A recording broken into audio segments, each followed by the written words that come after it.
There is a place that is spoken about only in whispers, a dark area that spawns the beginnings of urban legends, a place where anything can happen and usually does. During the light of day, it hides just outside of view, but when the sun goes down, spirits, creatures of the night, roam free, and things do go bump in the night. It is in every state and every country, and there is no escaping it, no matter how safe you feel behind your locked doors and latched windows.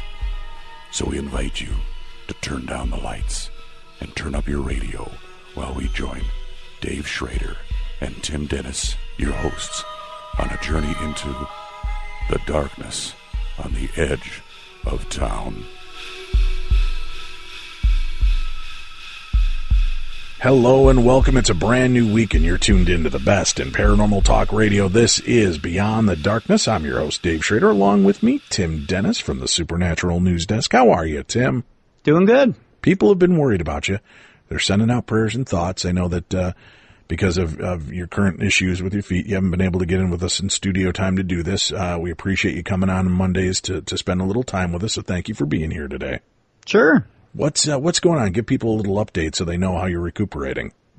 Oh, everything's going slowly but surely, but it's coming along. It's the growth in the wound is a slow thing. So I know people are like, "Are you feeling better? Everything all good now?" It's not a thing that heals up in a week or even 2 weeks. It's a pretty deep wound. So probably by the end of summer, everything will be wrapped up. But maybe going into fall. Saccharate and fill in the hole. I wish it were that simple, but no. Believe it or not, it's a lot of protein. So for all my vegan friends out there that may want to try to feed me quinoa and all that other crap, no thanks. I'm a meat eater and I'm getting to eat up to 2 pounds a day. So I'm having fun with that. But other than that, that's pretty much how you fill in that hole, Dave. It's a whole lot of meat eating. Excellent. Yeah. And good thing HelloFresh is here for us, Tim. Yes, it that'll is. supply you with the good meats. We'll talk about that in a little bit. This is what's going on for this week. Of course, Supernatural News, ParaShare Monday today. Tomorrow, UFOs reframing the debate. Robbie Graham and Susan Demeter St. Clair will join me. The UFO field has been, producing thousands of dedicated researchers over the years. And there's reams and reams of literature. But to what end? What can we claim to know conclusively today about the underlying nature of UFO phenomena that we didn't already know back in the late 40s? UFO studies have always suffered from major organizational and methodological problems. So we're going to talk about that on tomorrow's show. We'll also hear from Susan Demeter St. Clair. She's had encounters. We'll hear about her firsthand accounts. And then Wednesday, This is not an AVS media demo kind of show, Tim, but there is definitely some clashing that goes on in this episode. Really? I think you would have enjoyed it had you been there to record with me for this one. The Philosophy of the X-Files with Dr. Robert Arp, Ph.D. Dr. Arp is definitely the Scully in this conversation, whereas I play the Mulder role very well. We square off in a very lively debate, Tim, and discussion about the possibilities of the paranormal and how philosophy deals with these concepts. Sparks will fly. I mean, we keep it civil and fun, but there is definitely some tension, and not the sexual kind, Tim. There's just some tension in this episode. Thursday, Vengeful Spirits of the Witch Prison. When single mother Vanessa Mitchell moved into a historic cottage in Essex, England, she had no idea that a paranormal nightmare was about to unfold. The cottage, which is known as the Cage, Tim, used to imprison those accused of witchcraft back in the 1500s. From her first day living there, Vanessa saw apparitions that walked through her room.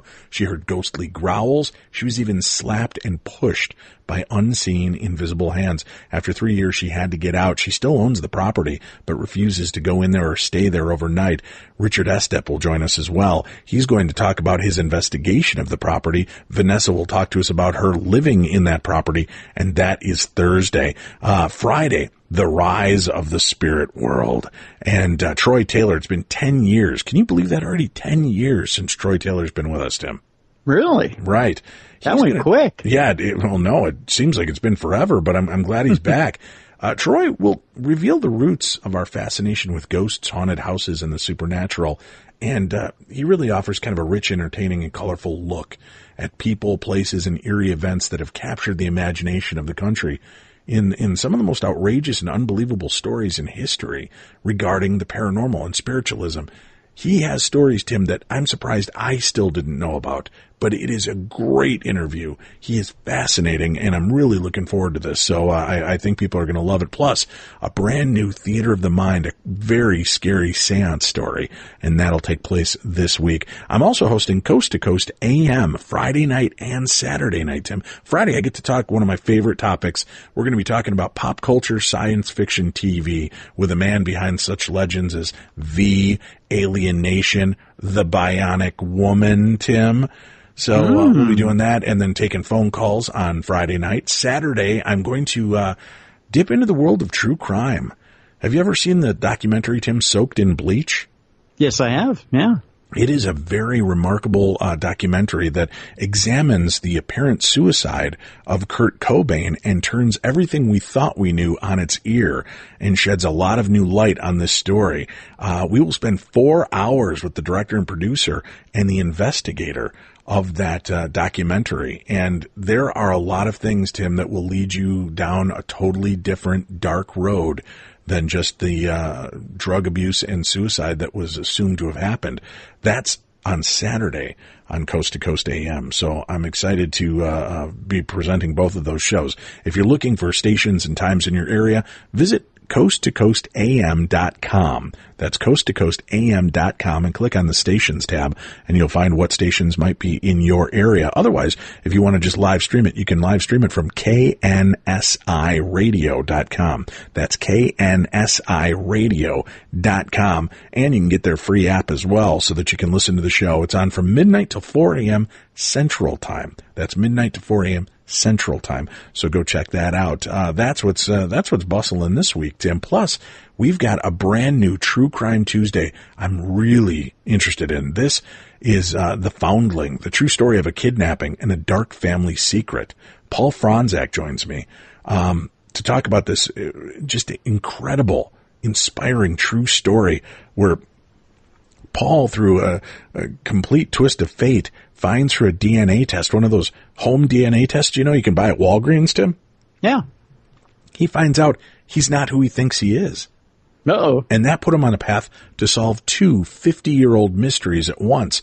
And along the way, he upturned the genealogy industry, unearthed his family's deepest, darkest secrets, and broke open the second longest cold case in U.S. history, all in a desperate bid to find out who he really is. You need to hear Paul's story. That's tomorrow. It's unlike any story we've ever done on True Crime Tuesday.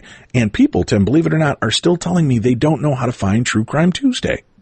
Oh, really? Right. So tell them just how easy it is, Tim.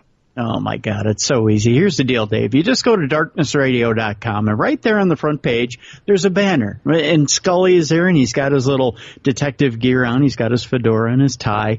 And it's got a banner, and it says True Crime Tuesday, and click here. And you click there. It takes you right to the Patreon page where True Crime Tuesday exists, and it's really easy to sign up from there.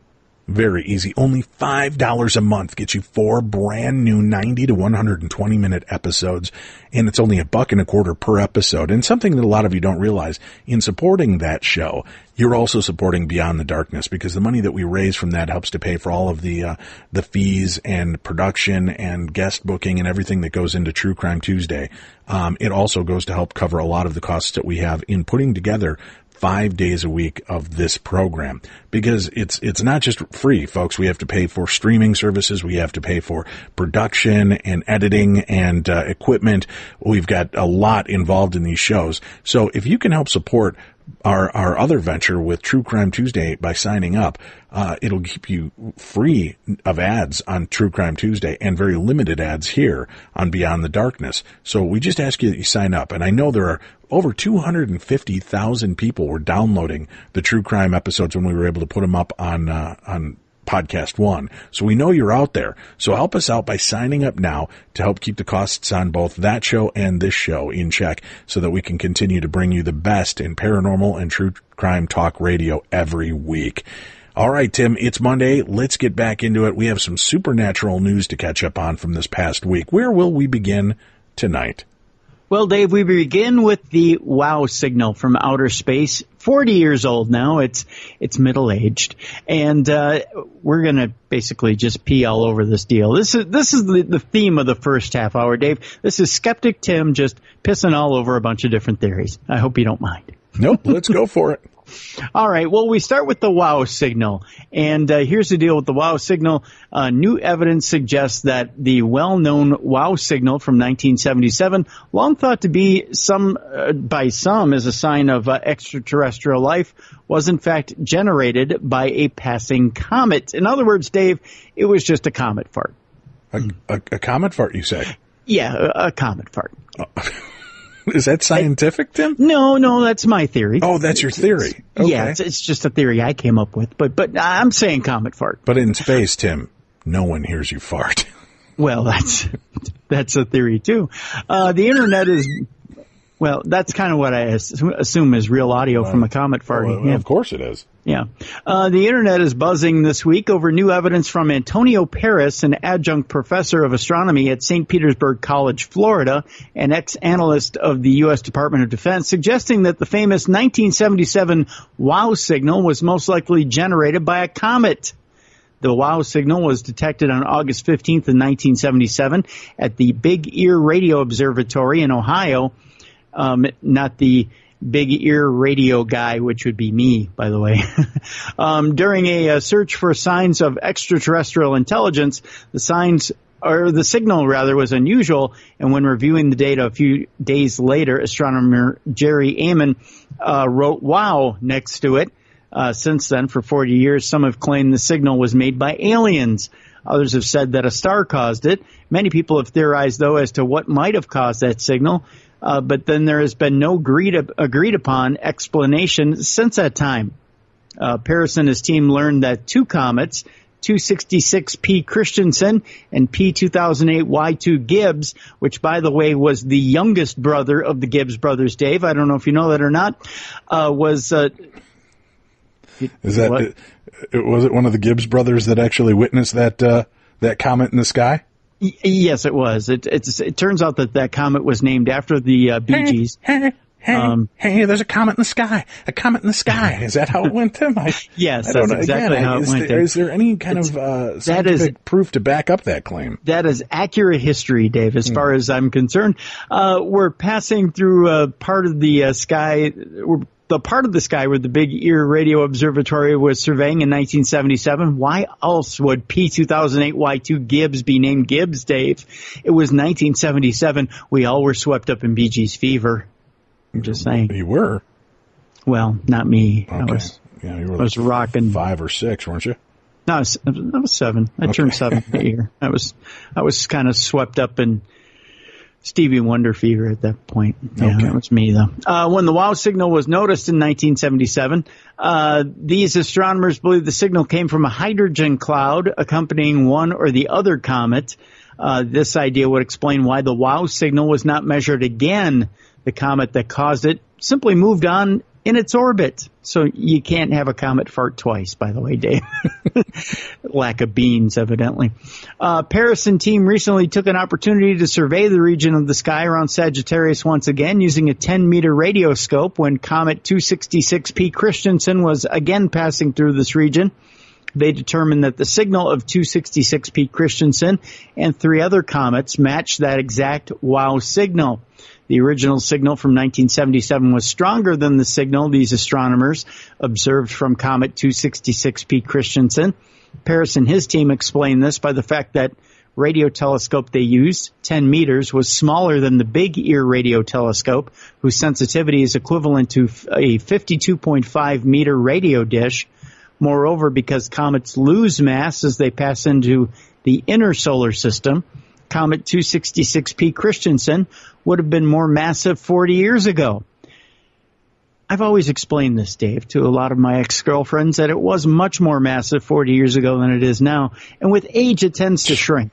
So it's backed up by science, Dave. It's backed up by science. Is that backed up by science?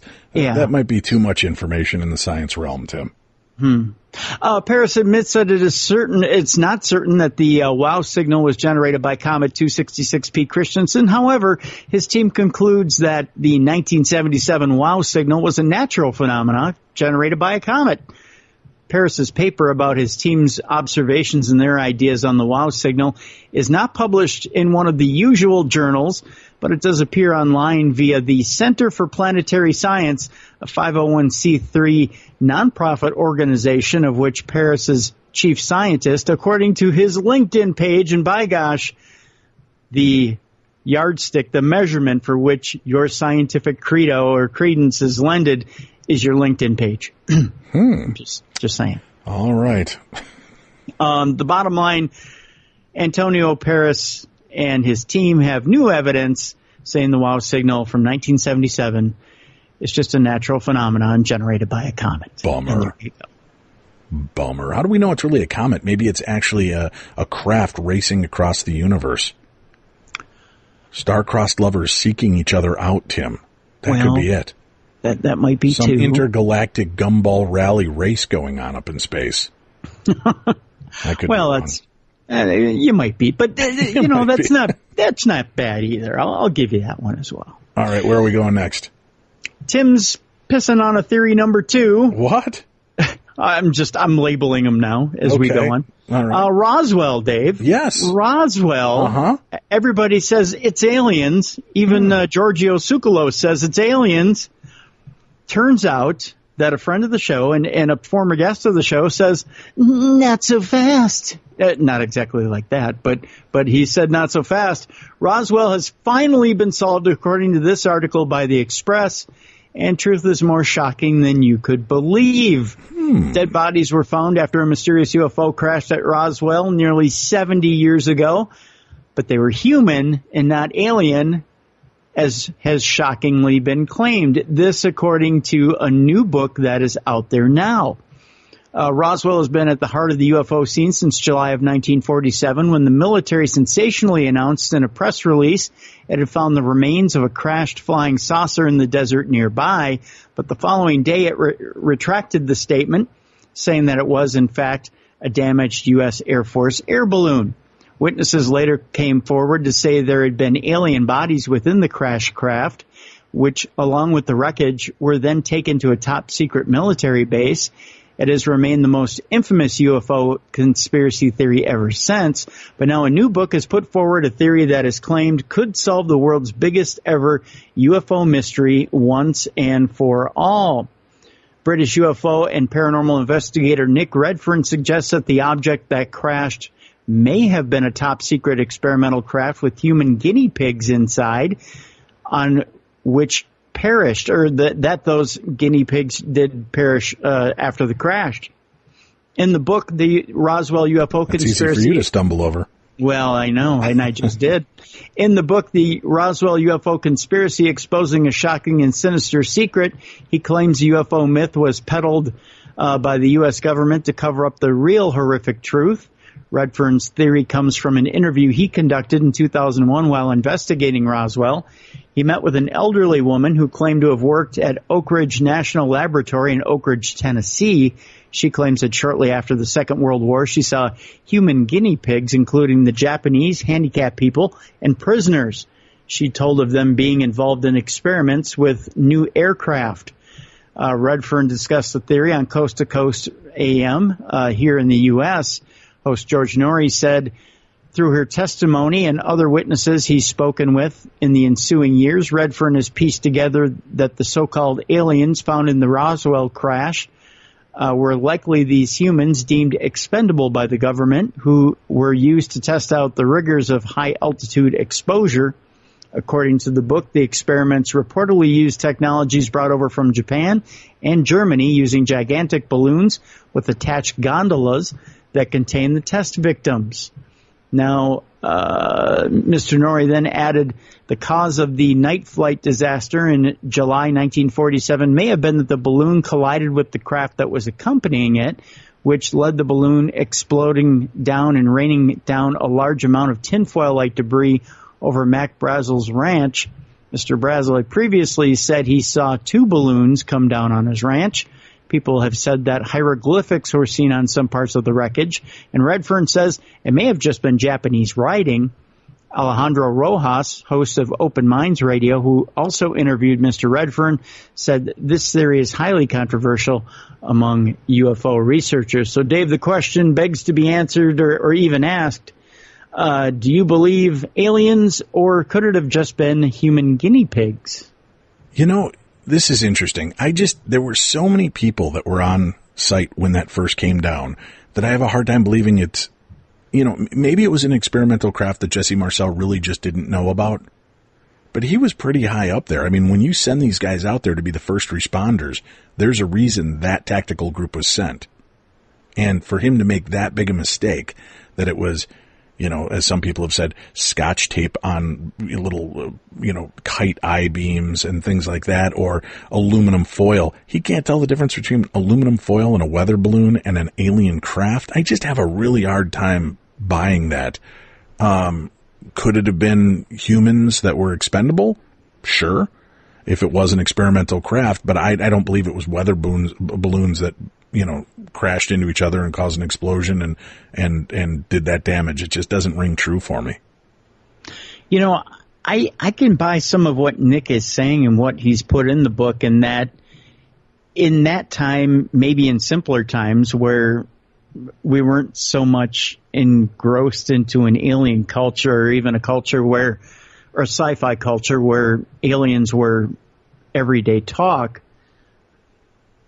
When you see something like this, which would be experimental craft that you can't explain, human guinea pigs or something that might have been burned up in a crash that you can't explain, you're trying to put two and two together and make four, and you're trying to come up with an explanation. In a time of crisis, your mind might run wild, and you might be struggling to try and find an explanation as to what it is you're looking at.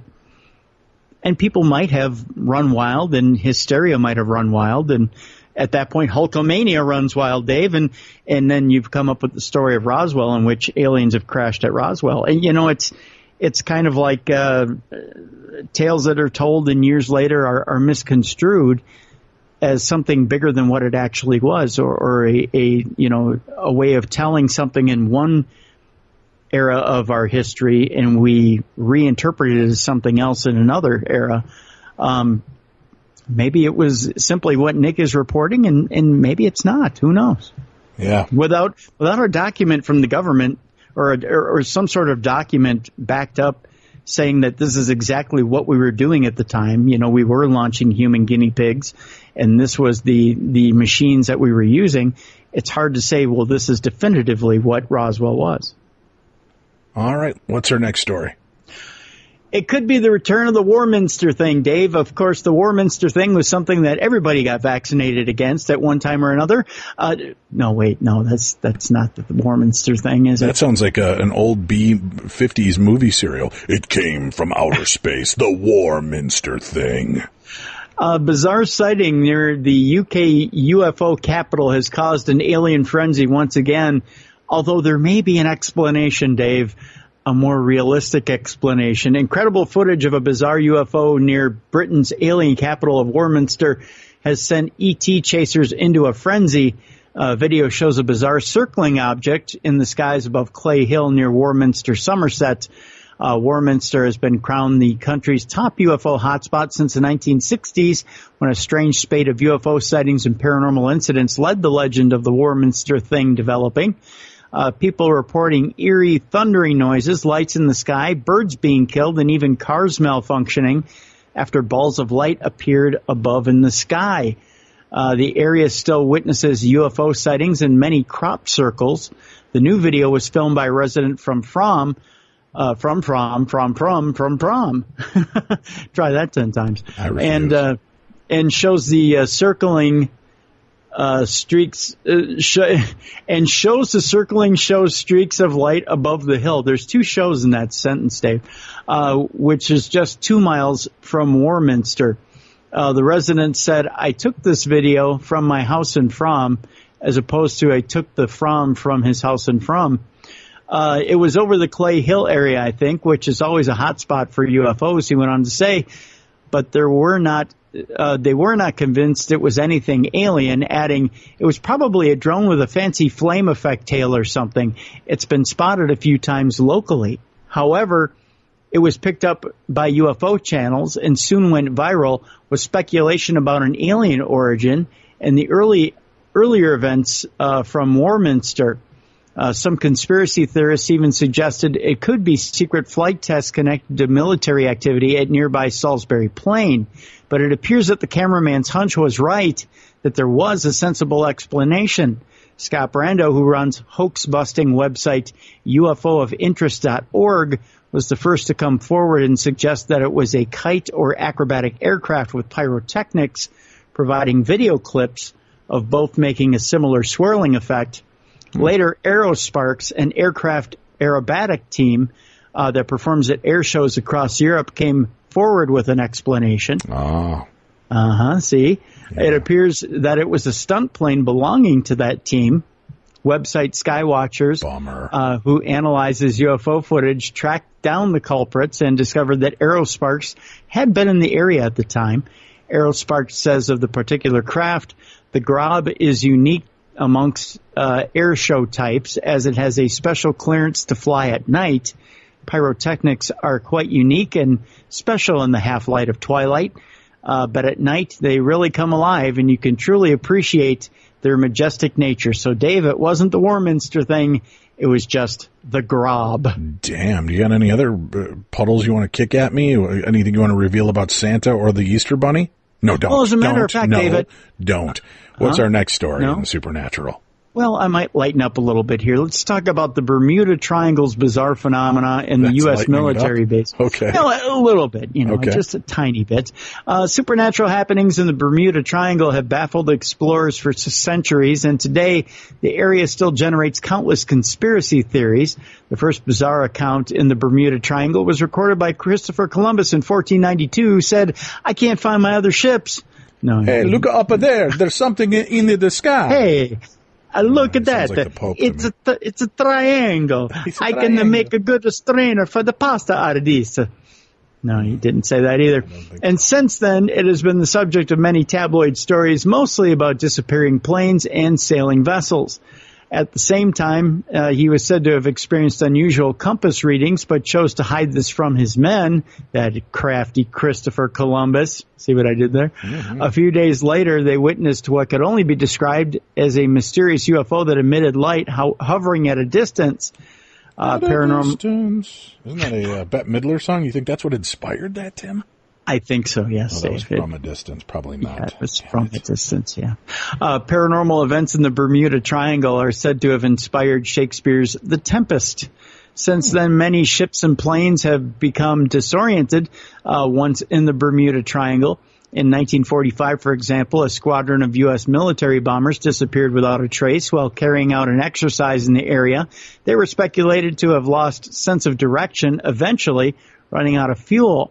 The search plane sent out after their disappearance also vanished, leading to numerous conspiracy theories. In 1918, the USS Cyclops, a U.S. military ship designed to carry coal, set off from the port of Barbados, but soon after, all contact was lost. It had a crew of 306 men, and that the incident is said to be the single biggest non-combat loss of life in the U.S. Navy. From the Great Lake they call Gitchagumi. That's not in the Bermuda Triangle. Oh.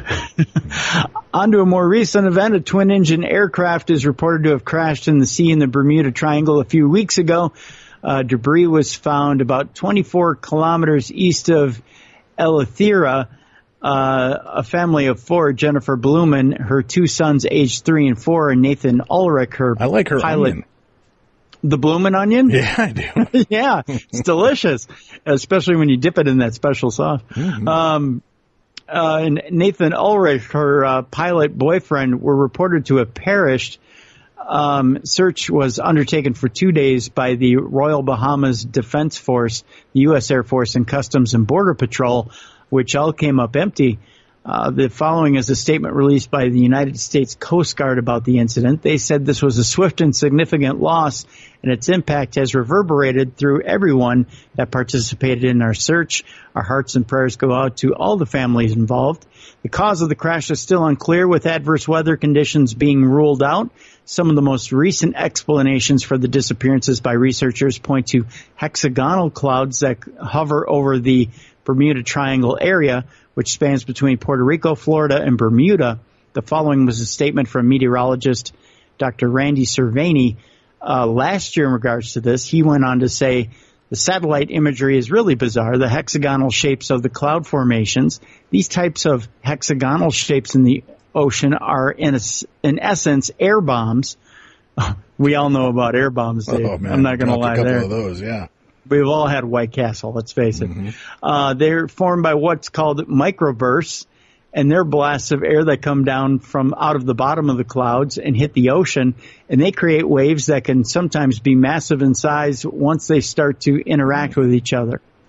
The meteorologist outlined this in an interview with the Science Channel. The clouds are said to form in areas such as the North Sea close to England, creating waves up to 45 feet. This claim, however, has never been scientifically refuted. Some of the most bizarre explanations of the disappearances in the Bermuda Triangle include the possible presence of the lost city of Atlantis. It's speculated to have been swallowed up by the sea thousands of years ago. Its inhabitants are said to have made extensive use of crystals to harness energy, which conspiracy theorists have pointed out could still be sending out bursts of energy enough to sink ships and send planes crashing. And if you believe that, I got a bridge in Brooklyn to sell you. No, I'm kidding. The creation of the U.S. Atlantic Undersea Test and Evaluation Center in the Bermuda Triangle has also not been spared and has been theorized by some to be a facility used to cover up something of a significant importance to the U.S. government. It is used by the U.S. military to test hydrospace and aerospace technology. As such, no significant research has been carried out in the contentious area, enough to support the claims due to the highly classified activities. And there you go. Interesting. So within that context of that entire article, they're kind of like, yeah, it's mysterious, but it's probably weather conditions, but it's mysterious, and they could be hiding special things. So it's like, I don't even think the article knows where it wants to go. No, it really doesn't. All right. Have you got any other stories for me for this segment before we hit the break? I do not, no. All right, well, why don't we do this? We'll take a break. All right, we'll be back. We've got more supernatural news and ParaShare right after this.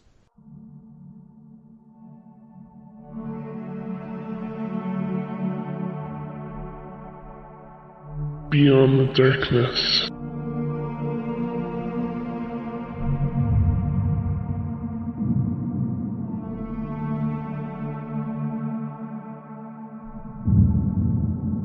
Hello and welcome back to the show. This is the best in paranormal talk radio. This is Beyond the Darkness. I'm your host, Dave Schrader, along with me, Tim Dennis. All right, Tim, let's get back to it. We've got supernatural news, and in a little bit, we'll hit some ParaShare. What have you got for me? We go to Singapore, Dave, where a paranormal investigator claims to have found the ghost of a murdered woman in Bukit Batok Nature Park. I know it's not one of your more popular picnic spots. No, not so much. No.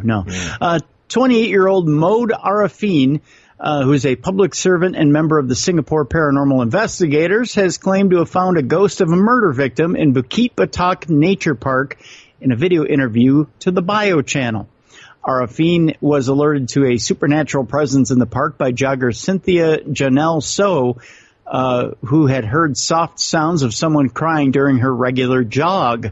Although she didn't find anything when she went to check the undergrowth near the jogging track, she had an eerie feeling about the sounds that persisted and approached Arafin to investigate further.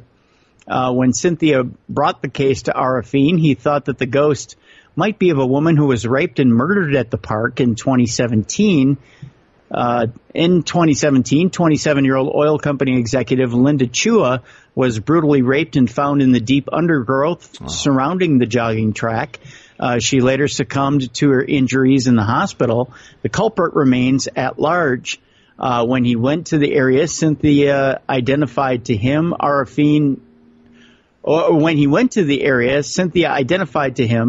Arifin felt a unnatural coldness enveloping his body.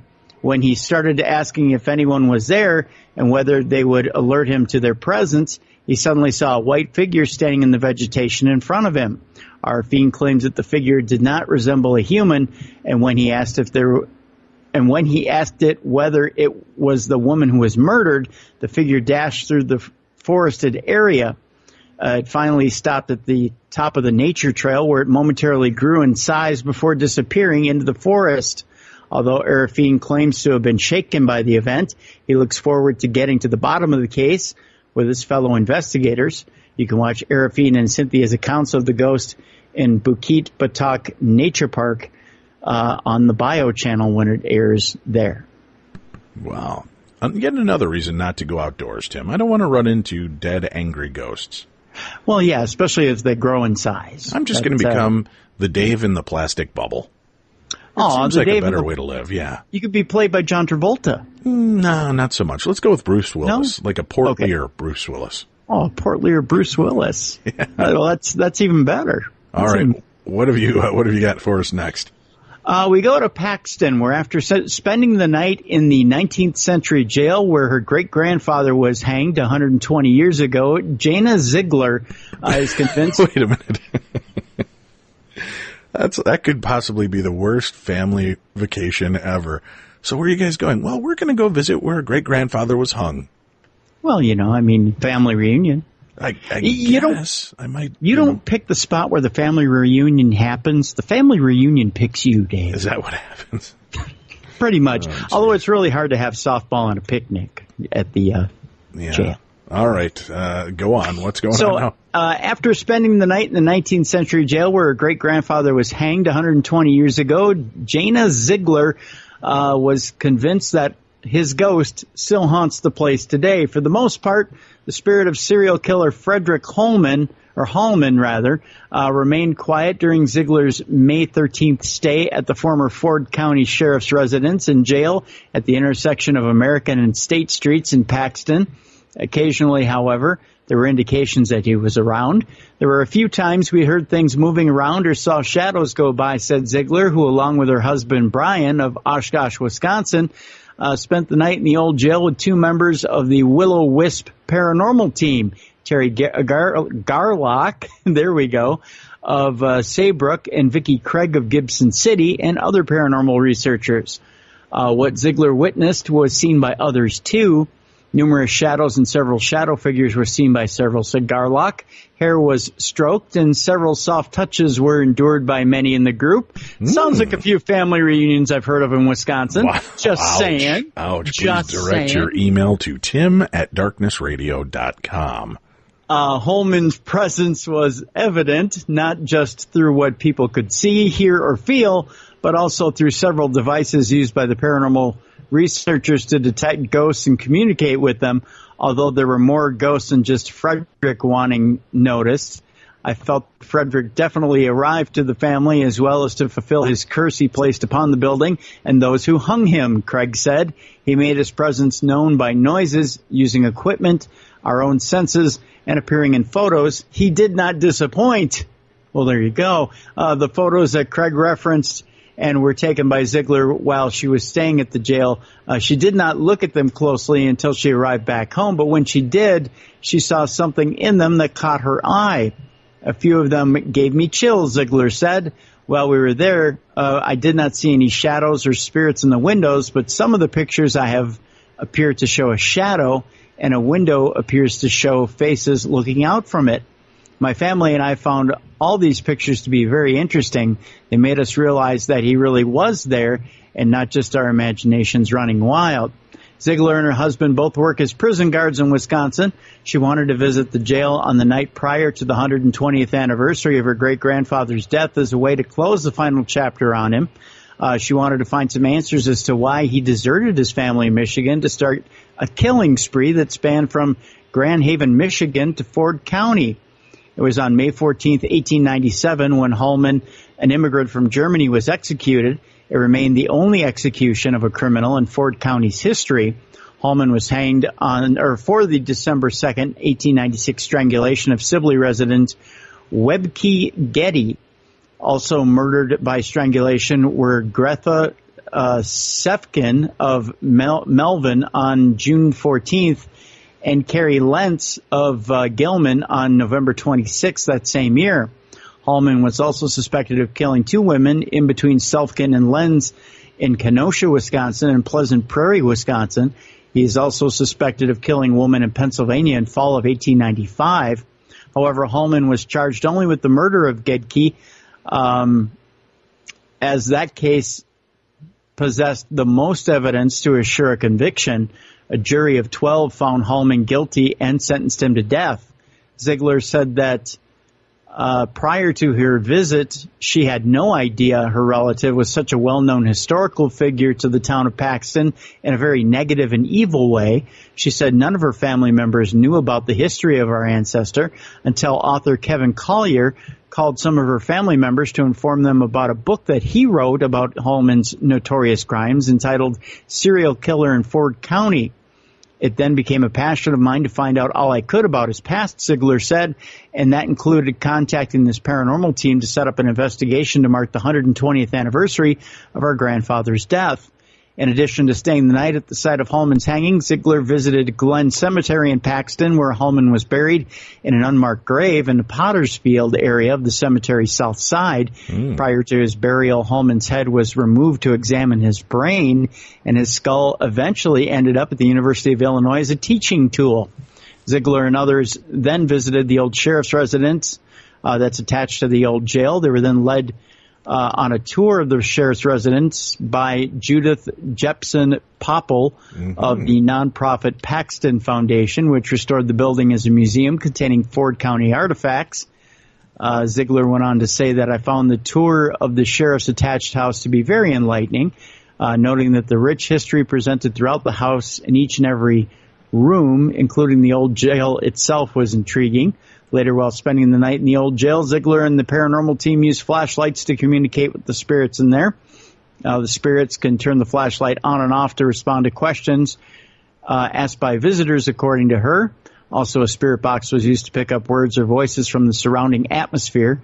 So-called EMF, or electromagnetic frequency readers, were also used to pick up electrical energies in the air, along with other paranormal gadgets provided by Christopher Stevenson of, I believe it's Chabans. I'm not quite sure. A member of the Will-o'-the-Wisp group. We were getting bunches of activity on our K2 meters, which measure electromagnetic frequencies, Garlock went on to say. And also, it was not the first time that paranormal team had visited the jail. They had been there also previously, not frequently, but previously. So there you go. What a happy-go-lucky weekend that was for that family. I know, right? Just a nice, quaint little family reunion at the jail with dead great-grandpa serial killer. Well, Tim, I know you've been holding off the last story because you don't want to concede to my zombie apocalypse. Oh, my God. But it's time, Tim. Share the story, Tim. I say this with a deep sigh, and as Dave dances around thinking he's got something on me, but he doesn't, but I'll read it anyways. If I can get over the loud phone noise you're Oh, it's fading. Don't worry.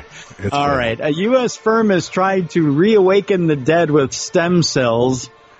A U.S.-based company, BioQuark, will attempt to resurrect a dead human being using a specialized stem cell treatment, according to the Daily Mail. Wait a minute. What did you just say? A science organization is trying to reanimate the dead, Tim? Using stem cells, Dave. Good luck on that one. Zombies. The company claims to have developed a series of stem cell injections that can reboot a dead brain. BioQuark plans to test its stem cell treatment on human subjects as early as this year. And then after that, do you think they'll try with most upper management of corporations and organizations?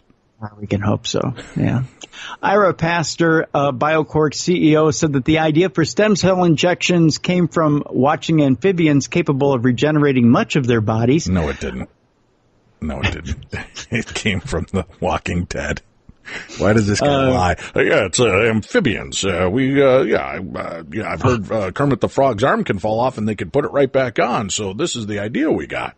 BioQuark will conduct human trials in an unidentified Latin American country in order to get around laws in the U.S. and other countries that require animal testing to be done first. The stem cell treatment could reverse brain death. BioQuark tried testing the injections in India last year, but its plans were blocked by the Indian Council of Medical Research. Why? Because it's not quack science, or it is quack science, rather. BioQuark says Why is that it quack science? This company believes it, and if there's some stem cell research being done on this, I'm willing to bet that they've kind of under the table have done this already, Tim. I don't think so. BioQuark says that brain death can be reversed by harvesting stem cells from the patient's own blood, then injecting them back into the subject along with a dose of peptides to the spinal cord. Patients would then undergo 15 days of laser nerve stimulation while being monitored by an MRI scanner. BioQuark claims that this should be enough to reverse brain death. And Dave, think about that for a minute. Your worst nightmares are about to come true. 15 days minimum of being dead, and then constant nerve stimulation after stem cell injections. I'm all for it. If it keeps me alive, let's do it, Tim. Sign me up and take me to a third world Latin American country. I don't want to die. I want to come back, Tim. And then you're going to come back, and then you're going to be essentially you're going to be brain damaged. A zombie, right? But because I'm in radio. How much more damage can there be to the brain when it comes to being? Well, radio DJs do a lot of brain damage on their own. Yes, we do. But then think about it: 15 days of an oxygen-starved brain. Well, I don't think it's oxygen-starved. I think what they're talking about are people that breathing. No. I think what they're talking about is they've kept the rest of the body alive. Dude, they're not just taking this body that there's no blood processing through. They have to keep the rest of it alive, which you can do mechanically. They're talking about brain dead. They're talking about people whose functions have shut down in the brain and reinvigorating them and starting them over, kind of rebooting the system. I'm sure they're going to keep the physical form alive and breathing through machinery, but they're going to give that 15 days to re-stimulate the brain and see if they can get activity. I'm all for it, man. I say go for it, because if they can actually do that, and all the jokes aside, Dave, I won. No, I won. That's not truly a dead person. Well, brain dead is dead. Brain dead is dead. Mechanically alive. No. You just said that the blood is pumping and the heart is moving. Alive, but that's not going to happen either, Tim. It's already happened. It's not happened, Tim. It's happened. You've seen the video of the robot with the gun in his hand firing the gun at the gun range. You've seen the videos of the robots and the AI saying that they want to kill humans. Stories of people eating each other, Tim, in zombie fevers. That's drug fueled. That's not zombie fevers. The beginning. Yeah, it is. That's drug fueled hallucinations. People keep enacting that part of their brain, and they'll burn it out, and then they'll just be these carnivorous underground humanoid dwellers. Wow, that sounds like a good plan for a movie. You're reaching. Carnivorous humanoid underground dwellers. And all I'm doing is citing the articles. You're reaching. People are being attacked by other people eating them, Tim. That's the start of the zombie apocalypse. That's just drug fueled hallucination. Bath salts my ass. It was zombie. Infested. Drug they were trying to blame it on drugs, Tim. All right. Let's get started. That's it for supernatural news, right? Yep, that's it. No more stories? No more stories. Okay. No stories of, rogue robots trying to eat humans or kill them? No, I didn't think so. No, you didn't provide any this week because you wanted to end on your note. I couldn't find it. Whenever I find them, I promote it to you. I'm the one that passes these stories on. Do I ever let you down? You know I don't, because people post them on our websites all the time. You know that if there was a story, there would have been 30 postings of it on your page. And if I wouldn't have provided it to you, there would have been a public outcry from your, let's call them terminites, your followers, your terminites. Whereas those of us that are ready for the zombie apocalypse, we'll call them the zappers, will know the truth, Tim. We'll know the truth. All right, it's time for ParaShare. And I gotta tell you, people, have got the goofiest complaints. They bitch and moan that you're not on the show because you've been ill and because it just hasn't worked out timing-wise to get you where you need to be to record. And then I bring you on last week and let you have the entire Monday show to do supernatural news, and then all they do is bitch that there wasn't any ParaShare. Yeah, it's hard to make people happy, you know. I think the world. If I could, I would buy the world a Coke, Tim, and teach them to sing in perfect harmony. Well, then they would bitch because it's not Pepsi. Right, that's true. Yeah, I'd be one of those people. I'm a Pepsi guy myself. Really? Yeah, although I've broken the habit, I'm mostly off of soda now. I'm pretty proud of myself. But when I break, it's ginger ale or Pepsi. It'll be 2 years in October that I haven't had a soda. Show off. Here's an email. Hello, Tim and Dave. My name is Sharon. I've tried to write this email so many times. Hi, Sharon. So we'll see how long this takes. First, I want to say I love the show, of course. I've been listening only for a few months. A coworker of mine told me about the podcast after she found out that I have an odd connection to the supernatural. Since I have tried to write this out with explanations, and the emails keep deleting themselves, or the computer will shut down, I will make this short for now and send the stories a few at a time. Oh, it's one of those kind. All right. I'm empathic and can hear and sometimes see spirits. I've seen several shadow people, kids and adults. My mom had a priest tell her when I was 2 or 3 that I had a demon attached to my soul. A voodoo priest? What priest in their right mind would look at a child? Of course, maybe the child is eating a dove or something. One that wants you to tithe 15% instead of 10? Yeah. Maybe. There was a lot of things that happened around me that she refuses to tell me that pushed her to that. Oh, my goodness. That is a story I want to know. Get your mom to call in. I've had mediums and readers of all kinds refuse to read me. The few that have told me that I have a lot of entities around me. After finding someone that helped me learn how to shield myself and my emotions, I have a less of a hard time being in public. It used to be that I could be anywhere and feel someone in severe pain or super happy. As I've gotten older, it caused me to want to stay in my own house and away from people. I can control it for the most part now and can have pretty much a normal life. I had mediums tell me that I cannot seek help from any spirit talker because I have my own connection that I have not been able to fully embrace or understand. I know this sounds so far-fetched. I love the paranormal and supernatural. I've done a lot of studying and talking with people that do, and some just refuse to speak with me. I cannot wear a watch. The batteries drain. Where did that just go? It just vanished for me. Tim, my whole story vanished. This is weird. Uh-oh. Dude, it's completely white on my screen right now. Like all the letters just vanished. Uh-oh. Let me wiggle my mouse a little. It's a demon, Dave. Hold on, I'm wiggling my mouse. Don't talk. I bet you're... Okay, talk. wait. I won't ruin it. Oh, there we go. That was weird, man. I don't know where it went.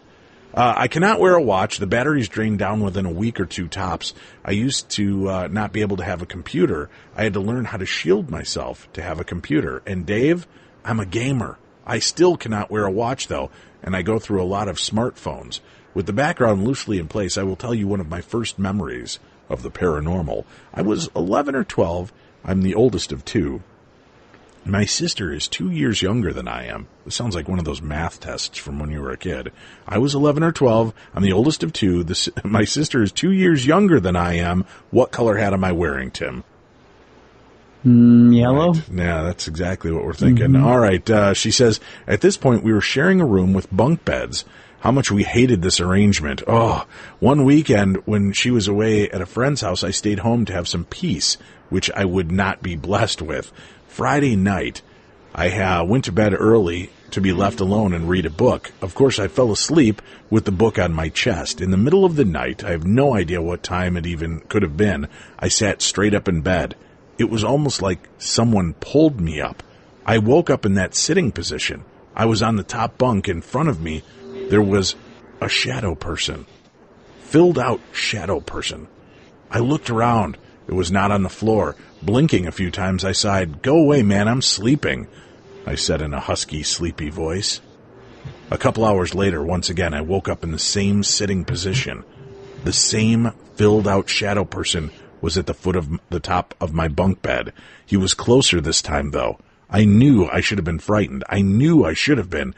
Something other than freaking annoyed. Again, I spoke. Seriously, whatever you want to tell me, it can wait until at least the sun comes up.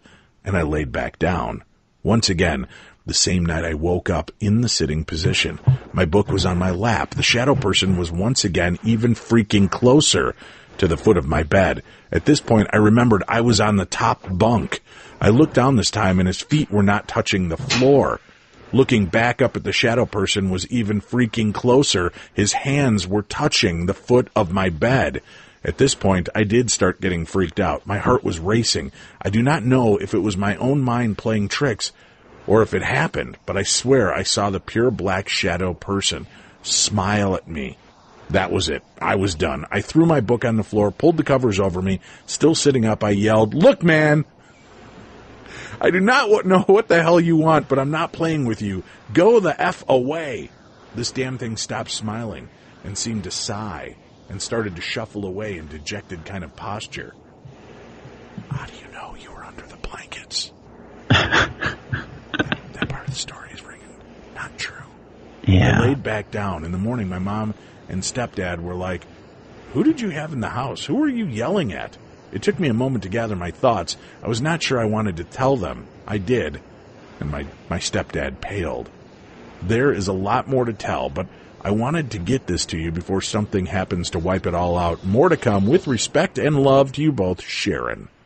Well, I'm not trying to call you out on it, Sharon. I'm just curious. You said you had a blanket over you, and you started yelling at this. How did you know it stopped smiling, sighed, and walked away? Was it like an interior monologue? You could sense it, and I'm just curious how that worked out. Plus, doesn't it make you wonder, Tim?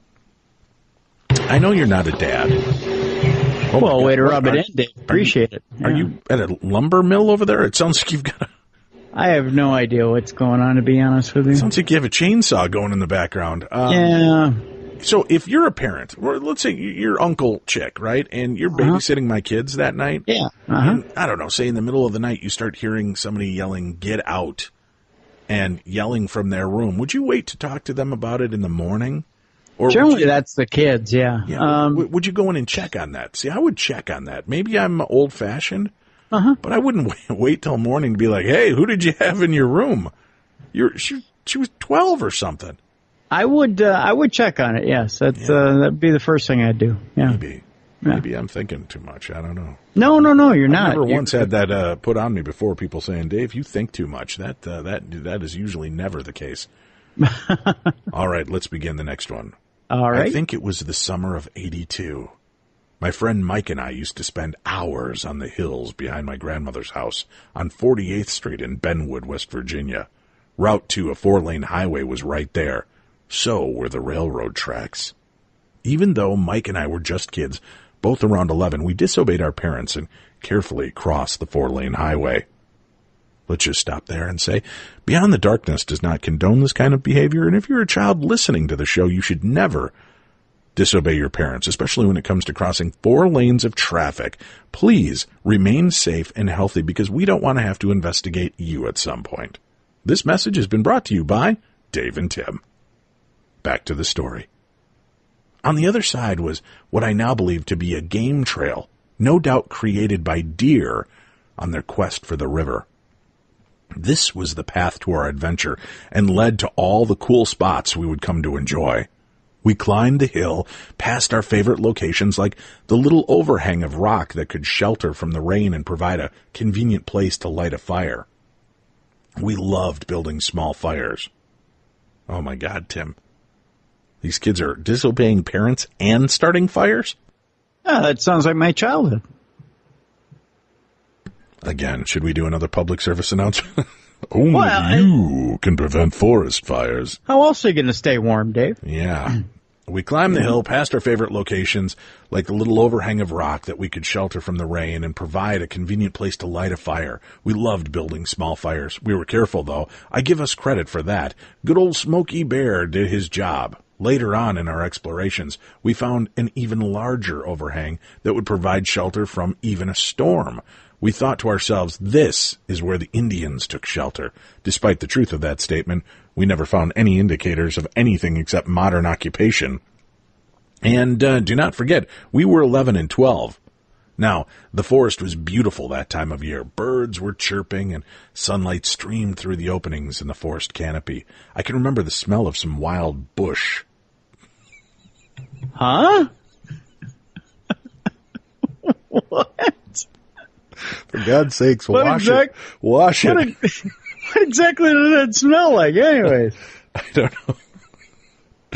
Oh, I'm an idiot. I can remember the smell of some wild bush or plant, some aromatic thing floating through the air. Uh-huh. Yeah, once you get a whiff of that, you never forget that smell, Tim, that's for sure. You never do, no. I felt good that day. And I bet you did.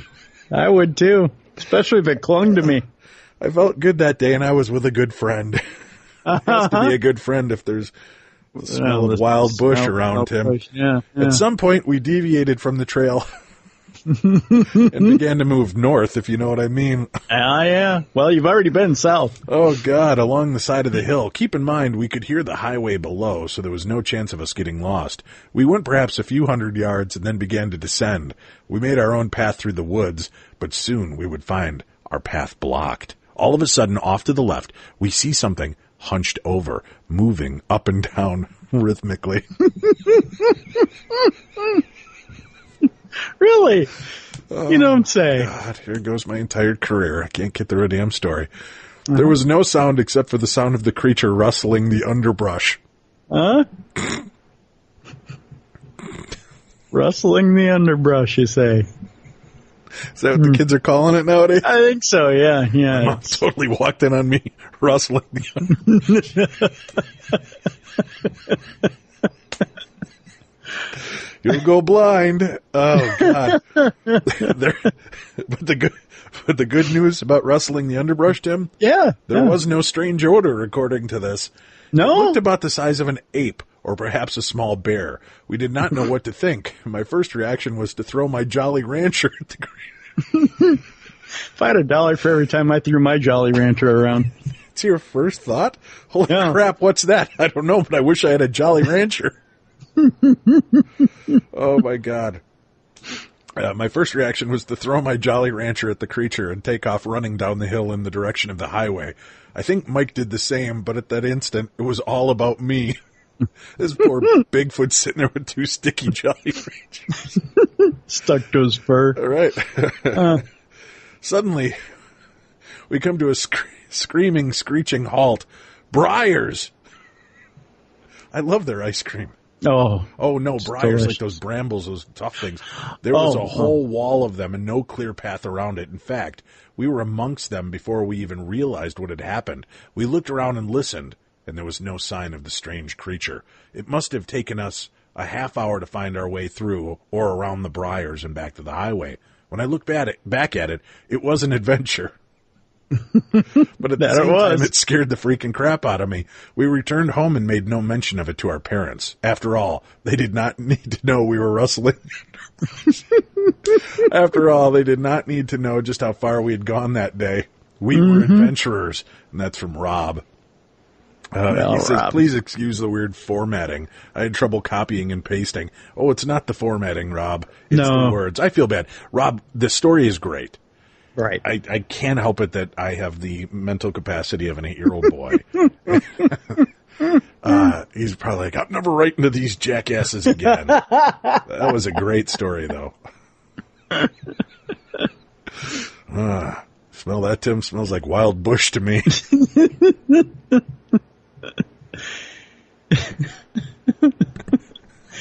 Makes me want to go rustle the underbrush right now. Well, I know, right? Yeah. Oh, God. Let's see. Hi, Dave. I'm a huge fan. You and Tim get me through my workday every day. Just wanted to mention in regards to your recent Mothman sightings that you have been occurring in Chicago, I started looking into this a bit more, and it's interesting to note that in February of this year, about a month before these sightings started to occur, there was a meteor that fell nearby. They believe that it actually fell in Lake Michigan, which is interesting since of all the sightings of this creature have been occurring on the east side of Chicago, which isn't far from Lake Michigan. And in fact, one of the sightings occurred on Lake Michigan. Coincidence? I think not. The theory of the Mothman being alien in origin and the theory of aliens and alien spacecraft being in the ocean and large bodies of water, I don't know. Seems like these things might be connected. Anyway, maybe I'll see you around sometime. I'm a member of the Twin Cities Paranormal Society, so I'm sure our paths will cross at some point. I hope anyway. Until then, keep it weird. Thanks. And that's from Jennifer Jewett. Cool. That is weird. A meteor seen splashing down, and then all of a sudden these weird creatures start showing up? Yeah. I wonder if the smell of wild bush was in the air. That's probably what attracted them all. There will be no rustling of the underbrush, though, when they're around. No. Claws could really do damage. Yeah. Let me see if I can open this email. It's given me a hassle. It looks like quite a lengthy tale. Let's save that one for another day, shall we, Tim? Sure. We'll save that one for another day. So I know you're probably wishing I'd read it, Neely Pearson, but it's a little long. I want to make sure I can go through it and do it justice. All right, here we go. To Dave. It's ironic. I just sat down to write you, and I heard a bit of loud thunder due to a storm rolling in. It made me jump. How appropriate. Anyway, I'm a long-time listener now, but when I first discovered you guys, I called your show on a ParaShare night back when the show was called Darkness Radio. I wanted to give a quick rundown of my story for you again. I was living at my family's house, which was in 2004. It was my first year of college. I was lying in bed one night reading. I decided to turn off the light, take my glasses off, and go to sleep. As I lay there, even as a child, I would always watch the headlights off the cars on the main road swish across the ceiling, because most of the time it would be so dark you couldn't see anything else. It must have been a full moon outside, because this night I could see a shadow on the ceiling, a shadow that looked like the head and body of a person. I thought to myself for a few seconds, what in this room could be casting a shadow like this? It stayed perfectly still. I reached over, but not taking my eyes off this thing, grabbed and put on my glasses. You know, because I can't see detail without them. As soon as I did, I noticed that it had slightly dimmed laser pointer looking at red glowing eyes. I freaked out and pointed at it. She didn't throw her Jolly Ranchers at it. When I did, it fled, almost as if it were afraid or startled that I had seen it. I don't know how the heck I went back to sleep, but I did. I never woke up the next morning. Uh-oh. Wait a minute. How did you write the email? Oh, my God. Is this an email from a dead person? I never woke up the next morning and told anyone about the encounter. Oh, that's what it was. Which is not in my character. Not at all. I'm not afraid to look like a fool if I know what I'm saying is the truth. I had one other strange occurrence that happened to me while living at that same place. Around the same time, too. It was a dream vision. Something that I knew upon awakening that was not from my own consciousness. When you dream, it can usually be related to something within, or it could be entertaining as well. This was more like one image, originally close up, then zoomed out slowly. First, I saw a giant blue eye, then a triangle around it. Next, I noticed under the triangle was a bottom of a pyramid made of rock. A light shone out of the pupil, making the eye look green. As it zoomed out, I could see that the light was engulfing the earth. It was very clear in my mind, like a very vivid dream. 10 years later, I stumbled upon this exact image online. It is the symbol for the Total Information Awareness Office, which was originally a DARPA project paid for by the DoD. My mom told me, after I told her the story, that when I was little, I used to always say ghosts aren't white, they're black. Yeah, let that sink in. Love the show. One day, we will have to have a chat about how I figured out the real secret of the Holy Grail. Still working on my book, though. Shout out to Tim. God bless you both. Peace, love and light. Namaste, along with all the other good stuff. Bye for now. Your friend, Tina Wilds. Well, thank you, Tina. It was nice of her, Tim. She sent you love and affection there. After she dreamed about the Illuminati. Yeah, that's what it sounds like. Yeah. Yeah. And that other story was Illuminati.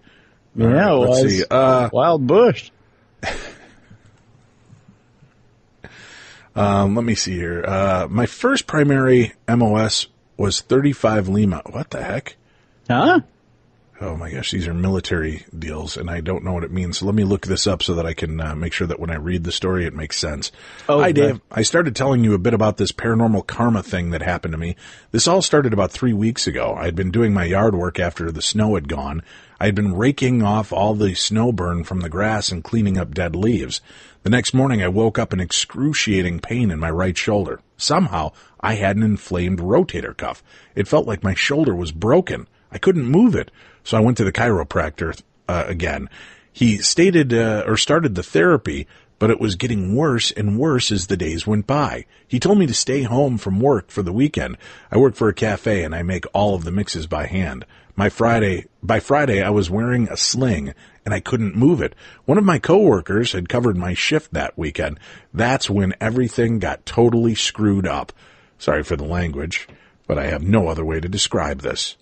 I altered that word, Tim. Oh, yeah, I took it from right. the effing bomb to screwed up. So I was I'm like, good wow. Like that. I can forward my mind just a few words ahead and buffer sometimes. I was like, screwed up. Easy there, soldier. That's why you can start laughing before I even say something funny sometimes when I'm reading the stories, because I've already hit that point in the story where I know the next thing I'm about to say is going to make me laugh. Anyway, on my shift, I usually make anywhere from 100 to 400 a weekend. She works my shift and recorded no profits for the weekend. I go to work for that next shift. I had went to the doctor to get a corticosteroid injection in my shoulder. I do my cash out for the weekend shift and everything is back to normal. And my screen just went white again. There we go. I do my cash out shift and everything goes back to normal. Right away, the boss got suspicious of that. So then I called into work to work for the next 2 weeks straight to figure things out. This was on a Monday after my first shift back. Thursday comes around. My boss comes to see what the evening girl did on her cash out. He watched her put $220 in her pants. So he's furious. He finds out that she's been stealing from him since the day she started a year and a half ago. She stole my tips for the past 6 months also. I knew she took them, but I had no proof. She was stealing food and other supplies and equipment too. When they told me what happened, I flat out said, I knew it. I told you so. I frickin' told you so, Julian. A line from the Trailer Park Boys show. We had a chuckle after that line, and I said that they said, we know we should have listened to you. After she had been fired, we found her money stashes all over the place. She made a huge mess of everything. 3 weeks later, we're still cleaning up the mess she's made. The scary part about it is that my shoulder had not bothered me again. No one can figure out what happened to my shoulder to aggravate it. Maybe I reached for something the wrong way. Maybe this yard work I'd been doing. I don't know. Weird stuff always happens to me like that. Ever since I was small, I get feelings about people. I know things. I get a gut feeling and I listen to always because my gut is never wrong, ever. It took a long time for me to listen to that feeling. Sorry that this sort of email was a little long and some vulgar language, but everything happens for a reason. This story proves that. She got busted when my shoulder was busted. Thanks for reading my email. Have a good day, Dave. And that's from April. Yeah. Kind of dark and sinister. Yeah. Hi, Dave and Tim. I've been listening to your podcast for about a year, and I love your show. I've had multiple experiences with ghosts, and one time I saw a UFO about 3 telephone poles above my neighborhood. It was about 3 in the morning, and I was there walking home in San Bernardino, California, when I randomly looked up and saw a dark disc. It was right above me. In amazement, I looked at a car in front of me, and it looked back up, and it was still there. When all of a sudden 2 orbs under the craft started spinning, and the craft vanished in thin air. After that, I sprinted home, and the next day I told some of my friends what I had saw, not caring what they thought, and if they thought I was crazy.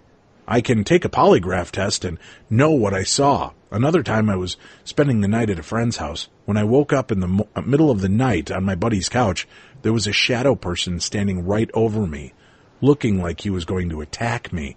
I jumped up not knowing it was a shadow person, thinking it was my buddy sleepwalking, and I said, Philip, are you sleepwalking? But the figure was as still as a picture. And I said, I have to use the toilet, which is by the front door, and when I came back the figure was gone. So I went into my other friend's room and woke him up and asked where Philip was. And he said Philip left about 15 minutes after I fell asleep. So I saw a ghost and had no idea it was a ghost. I have some other paranormal experiences, but I'll save them for another time. Keep doing your awesome podcast. Sincerely, Jimmy of Banning, California. Well, thank you, Jimmy of Banning, California. Yeah. Let's wrap up with this one real quickly. Hello, Dave and Tim. I just want to say how much I love the show. I've been listening for years and really, really enjoy most of your guests. Yes, there have been a few times I wish I could plug my ears, but there have been other times I couldn't stop laughing or just freaked out like I'm 10 years old again, grabbing my flashlight, and I've worked at some scary places. Now, the first time I saw and hear something was a balmy September day in 1987, the middle of the farmland in Missouri. That was just starting to boom with new houses and strip malls. I was 16 and just got off the school bus. I had to walk down our quarter-mile gravel driveway at the time. There was only 2 houses on our driveway. As I walked to my house, I noticed my neighbor was not home, but I was hearing her piano playing.